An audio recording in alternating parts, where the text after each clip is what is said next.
رنگ تو کالا تھا لیکن سونا دل تھا بلال حبشی کا۔ ابو لہب کا چہرہ تو چمکتا تھا، اسی لیے اس کو ابو لہب کہا گیا، انگارے کی طرح چمکتا ہوا چہرہ، لیکن اس کا دل کالا تھا۔ تو وہاں چہرے نہیں دیکھے جاتے، وہاں دل دیکھے جاتے ہیں۔ الا من اتى اللہ بقلب سلیم، وہاں دیکھا جاتا ہے قلب سلیم کے ساتھ کون آیا۔ دل کی ستھرائی، دل کی عفت، دل کی پاکیزگی۔ شیشے اتے کٹا جمیا کندا چاڑی جاندے، شیشے اتے کٹا جمیا کندا چاڑی جاندے، جلداں نوں اے سانپ کے رکھن ورکے پھاڑی جاندے، جلداں نوں اے سانپ کے رکھ دے ورکے پھاڑی جاندے۔ تو اصل تو یہ صاف ہونا چاہیے، یہ ستھرا ہونا چاہیے۔ میرے اور آپ کے آقا و مولا حضور ختم المرتبت صلی اللہ علیہ وآلہ وسلم، ہمارے ماں باپ ان پہ قربان، کثرت کے ساتھ ایک دعا مانگتے تھے، یا مقلب القلوب ثبت قلبی علی دینک، اے دلوں کو پھیرنے والے میرے دل کو اپنے دین پہ ثابت رکھنا۔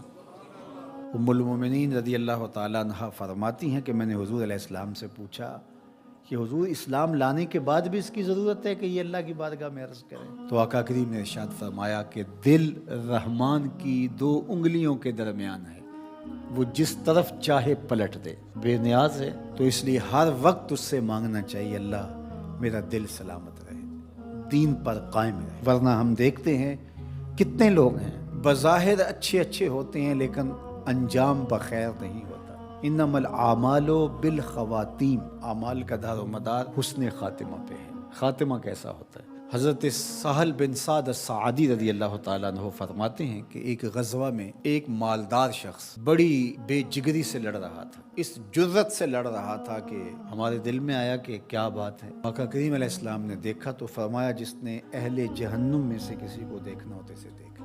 بڑی حیرت ہوئی، ایک صحابی کہتے ہیں میں اس کے پیچھے ہو گیا کہ حضور علیہ السلام نے جو فرمایا ہے کوئی وجہ ہوگی تو میں دیکھوں ماجرا کیا ہے۔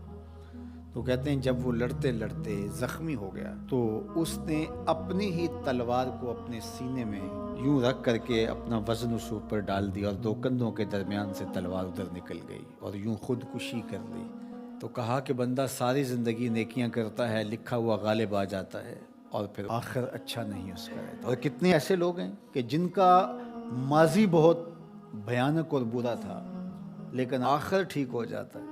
تو اس لیے ہمیشہ اللہ سے انجام بخیر کی دعا مانگو۔ یا مقلب القلوب ثبت قلبی علی دینک، اے دلوں کو پھیرنے والے ہمارے دلوں کو دین پہ ثابت رکھنا، کہیں ایسا نہ ہو کہ ہمارا انجام ٹھیک نہ ہو، انجام ہمارا ٹھیک ہونا چاہیے۔ حضرت ابی ملیکہ رضی اللہ تعالیٰ عنہ فرماتے ہیں میں 30 اصحاب رسول سے ملاقات کی ہے، میں نے سب کو فکر مند پایا ہے انجام ٹھیک ہو جائے۔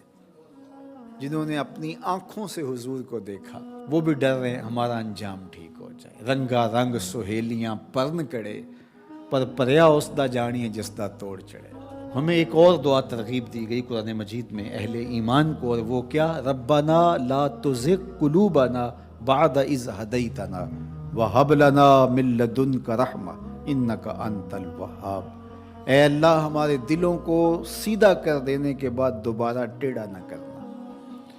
یہ دل سیدھے ہیں تو سیدھے ہی رہیں، یہ کبھی دوبارہ ٹیڑھے نہ ہوں۔ یہ نرم ہیں تو نرم ہی رہیں، کہیں پتھر نہ ہو جائیں۔